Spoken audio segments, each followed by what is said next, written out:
دو تا کارو نباید بکنیم موقعی که میخوای تتو بزنی. الان بگم. اولینی که به تتو کارتون بگید از رنگ فیک استفاده نکنه، از رنگ‌های اورجینال استفاده کنه که فردا داخل پوستتون به مشکل بر نخورید. اینا همشون سربه که می‌بینید داخل پوست مونده.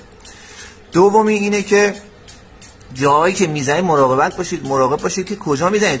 جایی نباشی که تو چشم باشه، مثل گردن، مثل صورت، مثل جایی که نیاز دارین فردا برین جایی استخدام بشین که طرف بگه آقا تتو دارید فلان دارید. اینا رو خیلی مراقبت کنید. آخر میشید مشتری خودم. دوستتون دارم. سلام دوستان عزیز و همراهان گرامی.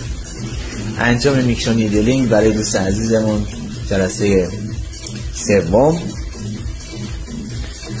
خیلی خیلی خیلی پوستش خوب شده، بسیار عالی و شفاف شده.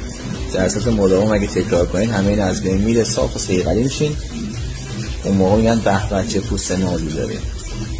دوستان از که تمایل دارن برای انجام میکنید برای صورتشون انجام پاک کردن کک و لک برای صورتشون میتونن دایرکت مراجعه کنن.